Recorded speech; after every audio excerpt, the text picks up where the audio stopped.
The Brooklyn Nets, the team that seems like nobody wants to talk about when things are going good. They only like to talk about it when things are going bad, when there's Kevin Durant drama, Ben Simmons drama, or, of course, Kyrie Irving drama. But today I'm here to talk about the Brooklyn Nets, who might be the best or at least the most dangerous team in the NBA. Now, where do we want to start with all this? Because there's a couple different options. First, make sure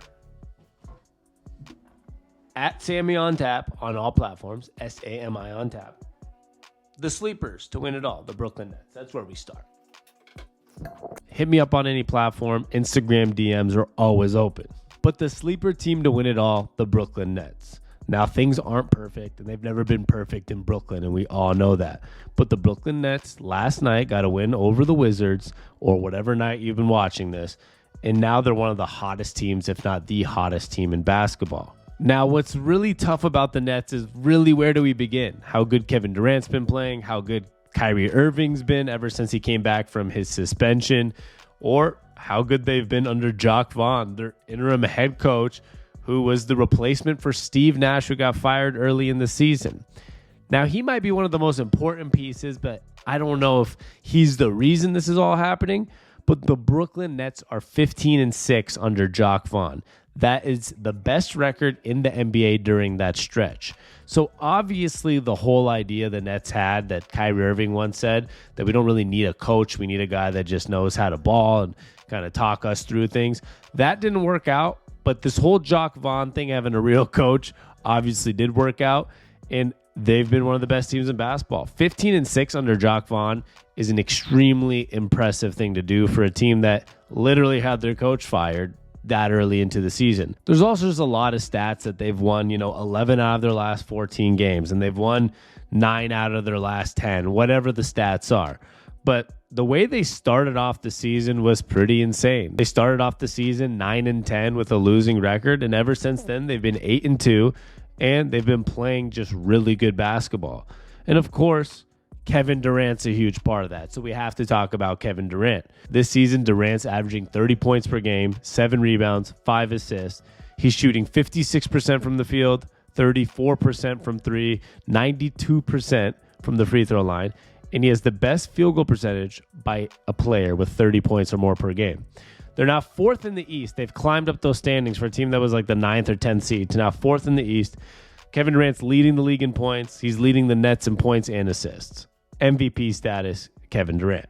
As I mentioned, they are the 4th seed in the East right now, but they're only half a game back of the 3rd spot against the Cleveland Cavaliers.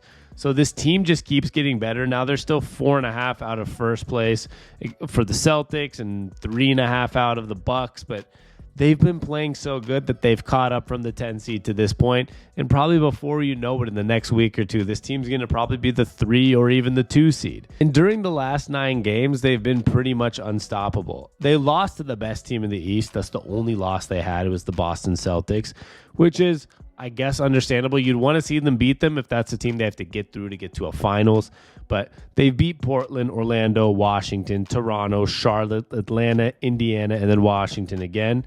Not the it wasn't a Golden State, Milwaukee, Boston, type of situation, that many type of wins, those many important wins. But they're playing decent enough quality teams, and Durant was putting up points like 31, 45, 39, 33, 34, and just dominating the competition. So all in all, for a team that started the season as bad as they've been, you'll take those wins any day, and they're always impressive in the NBA. When you win 9 out of 10, or whatever that was, 8 out of 9 games, it's impressive. On top of that, we can't sleep on Kyrie Irving over the last 10 games. Over the last 10 games, Kyrie's averaging 25.5 points per game. He's averaging almost 5 assists and almost 5 rebounds a game as well. He's almost in the 50-40-90 club. He's shooting 50% from the field, 39% from 3, and 88% from the free throw line. And he still has one of the deepest bags in the game. You keep watching Kyrie. The guy's crossing people up, the passes, the way he dribbles through defenses, confuses defenders. He's playing like the, street ball type of game, but like in a better controlled way. You probably know what I mean when you watch basketball. And he's just playing in his bag and back to that Kyrie that we knew. And it feels like the drama's kind of over, right? It got dropped by Nike. I know he taped over his shoes the other day, but the drama's kind of over. He's doing his thing.